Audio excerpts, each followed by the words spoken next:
ब्रह्मपुर स्थित सृष्टि आवासिक महाविद्यालय परिसर में समावर्तन उत्सव पालित हो शिक्षानुष्ठान युक्त 2 अध्ययन करुवा 81 जन छात्र छात्री को विदायकालीन संबर्धना दी जाइथिला।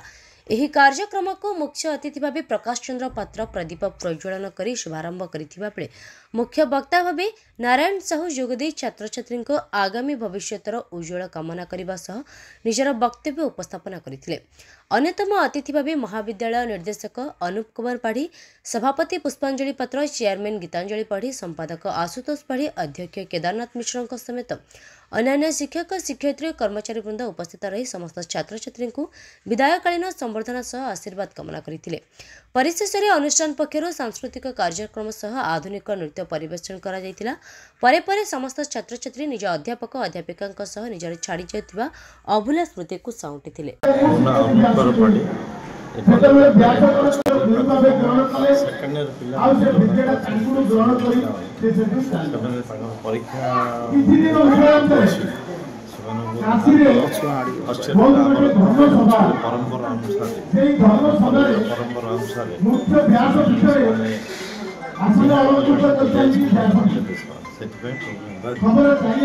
मो ना रामकृष्ण पाढ़ी, मुझे रेसिडेंशियल कॉलेज एकेडमी डायरेक्टर अच्छी।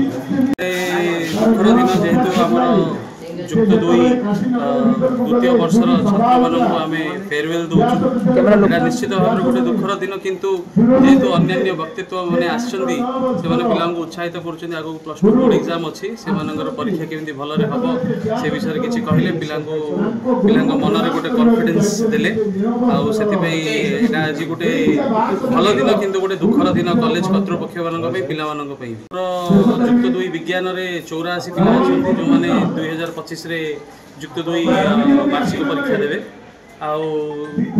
आठी ओनली विज्ञान रही छात्र मैंने पढ़ापढ़ी कर आम सीमित सीट ए रखीचु। आम जी पिला नवा बापा माँ आम पिला नहीं आसचु से ठीक भाव में रक्षणाबेक्षण कर पढ़ापढ़ी सुचारू रूपे आम तुले पारू से आम कम सीट रखीचु जो द्वारा 96 ରୁ 96 पिला ठीक भाव में उत्तीर्ण हो बोर्ड परीक्षा जी। गंजाम समाचार आपणकर लेटेस्ट खबर पाई लाइक शेयर सब्सक्राइब एवं फॉलो करंतु।